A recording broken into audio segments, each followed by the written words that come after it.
దేశవ్యాప్తంగా అన్ని రాష్ట్రాల్లోనూ కూడా అమలవుతున్నటువంటి పథకాలు, సంక్షేమ పథకాలు ఏవైతే ఉంటాయో వాటిలకి బేసిక్‌గా చాలా చోట్ల అంటే except other than north east states ఏవైతే ఉన్నాయో అవి కాకుండా మిగతా రాష్ట్రాలన్నిటికీ కూడా 60% కేంద్ర నిధులు ఇస్తుంది. 40% ఆ రాష్ట్రాల నిధులు పెట్టుకుంటాయి.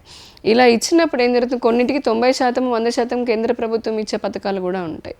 మన రాష్ట్రంలో రాష్ట్ర విభజన జరిగిన తర్వాత గడిచిన 10 సంవత్సరాల్లో మీరు చూస్తే కేంద్ర ప్రభుత్వం ఇచ్చే వాటిలో ఇందాక స్టార్టింగ్‌లో చెప్పాను. కాంగ్రెస్ ఉన్నప్పుడేమో అన్ని వ్యక్తుల పేర్లు పెట్టుకునేవాళ్ళు. కానీ 10 సంవత్సరాల్లో నరేంద్ర మోదీ గారి పేరు ఏదైనా ఒక పథకానికైనా ఉందా మీరు చూసారా? నరేంద్ర మోదీ గారి పథకం అనో లేదంటే శ్యామప్రసాద్ ముఖర్జీ గారి పథకం ఇలా ఇంకెవరిదైనా సరే చూసారా? లేదు కదా, అద్వానీ గారి పేరనో అలా ఎప్పుడు ఉండదు. రాజ్‌నాథ్ సింగ్ గారి పేరనో ఇలా ఉండదు. ఎందుకనంటే ప్రజలు కట్టేటటువంటి సొమ్ము ప్రజలు ఎంచుకుంటే ఎంపిక చేస్తే ఏర్పడినటువంటి ప్రభుత్వం దానికి బాధ్యత కాపలాదారులాగా మాత్రమే ఉండాలి, కానీ ఓన్ చేసుకొని ఇది నా సొంత హక్కులాగా భావించకూడదు అనే సిద్ధాంతాన్ని భారతీయ జనతా పార్టీ నమ్మింది. అంటే చేసే పని ప్రజల్లోకి వెళ్ళాలి, పేరు కాదు అని. అందుకే మేము ఎక్కడ స్టిక్కర్లు వేసుకోలేదు. అంటే ప్రచారంలో కూడా ప్రధానమంత్రి అని వస్తుంది. కానీ రాష్ట్రానికి సంబంధించి ఈ రాష్ట్రమే కాదు, బీజేపీ పాలించినటువంటి ఇతర రాష్ట్రాలు ఏవైతే నాన్ రూలింగ్ స్టేట్స్ అయితే ఉన్నాయో బీజేపీ, వాటన్నిటిలో చూస్తే కేంద్ర ప్రభుత్వం నుంచి నిధులు తీసుకుంటారు. ఇంకా వెళ్ళి బతిలాడి మా రాష్ట్రంలో ప్రజలు ఇబ్బంది పడుతున్నారు, ఇంకా కొంచెం హెల్ప్ చేయండి, సపోర్ట్ చేయండి అనండి. ఉన్న వాటిలో కూడా ఇంకా సరే కేంద్ర ప్రభుత్వం అయినా ఎందుకు సహాయం చేస్తుంది రాష్ట్రాలకి?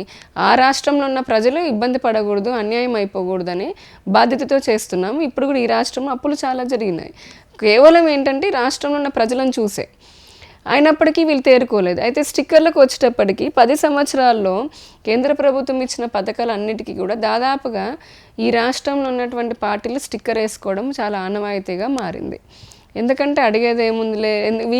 ఇక్కడ ఇంకొక విషయం ఏంటంటే ఈ రీజనల్ పార్టీస్ ఏవైతే ఉన్నాయో ఇప్పుడు వాళ్ళకి వాళ్ళ పేరు వాళ్ళ బొమ్మ స్టిక్కర్ వేసుకుంటే కానీ ఓట్లు పడవు.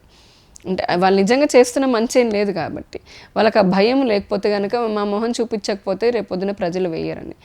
నరేంద్ర మోదీ గారు కానీ భారతీయ జనతా పార్టీ కానీ మేము కేవలం అధికారంలో రావాలి అన్న కాంక్ష కోరిక మాత్రమే కాదు, అది మాత్రమే మా సంకల్పం కాదు, మా ఆశయం కాదు. మేము ఉన్నంతకాలం కొన్ని రోజులైనా సరే అనుకున్న రీతిలో ఈ దేశాన్ని ముందుకు తీసుకొని వెళ్ళాలన్న కోరికతో ఉన్నాం కాబట్టి గెలుస్తామా లేదా అనేది మాకు అనవసరం. చేయాల్సిన పని చేస్తున్నాం. ఇక్కడ ఈ రోజున కోడిగుడ్డు, అంగన్వాడీలో ఇచ్చే కోడిగుడ్డు దగ్గర నుంచి వ్యవసాయం చేసుకునే రైతుకి ఇచ్చేటటువంటి ఆ సహాయం వరకు కూడా ప్రతి పథకం మీరు తీసుకోండి.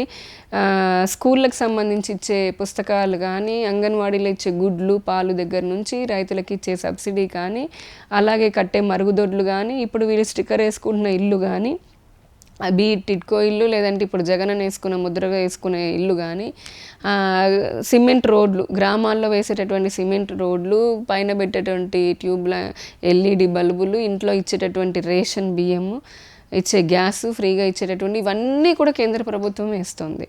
కానీ స్టిక్కర్ మటుకు ఎవరిది ఉంటుంది అందరికీ తెలుసు. అంటే ఇక్కడ ఉన్నటువంటి ఇప్పుడైతే జగన్మోహన్ రెడ్డి గారు ఆయన పాలన, ఆయన వైఎస్ఆర్సీపీ వచ్చిన తర్వాత సొంతంగా రాష్ట్రంలో పరిశ్రమలు లేవు, ఆదాయం లేదు కాబట్టి ఆయన స్టిక్కర్లకి కేంద్రం ఇచ్చేవన్నీ కూడా డైవర్ట్ చేసుకుంటూ స్టిక్కర్లు వేస్తున్నాడు. దీనిపైన ఎన్నో సందర్భాల్లో కేంద్ర ప్రభుత్వ శాఖలు కూడా పెద్ద ఎత్తున లెటర్లు రాశాయి.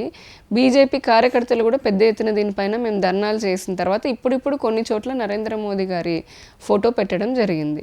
రేపొద్దున ఎన్డీఏ ప్రభుత్వం వచ్చిందనుకోండి, అది ఏ పార్టీ ఉంటుందని కాకుండా ఇద్దరు షేర్ ఉన్నప్పుడు ఖచ్చితంగా ప్రధానమంత్రి గారి ఫోటో, ఆయన ఒక వ్యక్తిలాగా కాకుండా ప్రధానమంత్రికి ఇవ్వాల్సినటువంటి గౌరవం ఏదైతే ఉందో అది ఖచ్చితంగా ఇవ్వాల్సినటువంటి బాధ్యత ఆయా రాష్ట్రాలపైన, ఆ ప్రభుత్వాలపైన ఉంటుంది.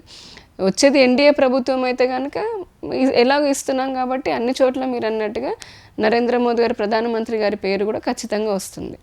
ఇప్పుడు కూడా ఇవ్వాలి, కానీ ఇక్కడ నాన్ రూలింగ్ స్టేట్ కాబట్టి వీళ్ళు ఓట్ల కోసం, వాళ్ళ రాజకీయాల కోసం ఇవ్వడం లేదు. కానీ రేపు పొద్దున సిచ్యువేషన్ మారుతుంది. ఇవ్వకపోయినా రీసెంట్గా వికసిత్ భారత్ సంకల్ప యాత్ర అని భారతదేశం మొత్తం జరిగింది. మనలాంటి రాష్ట్రాల్లో ఏంటంటే ఇలాంటి స్టిక్కర్లు వేసుకునే రాష్ట్రాల్లో ప్రజలందరికీ ఆ యాత్ర ద్వారా తెలిసిపోయింది ఇస్తోంది కేంద్ర ప్రభుత్వం అని. కాబట్టి ఎంతో కాలము మాయ చేసి, ముసుగు వేసి, మసిబూసి మారేడుకాయలు ఇంకా కూడా చేయలేరు, ప్రజల్ని ఎక్కువ కాలం మోసం చేయలేరు.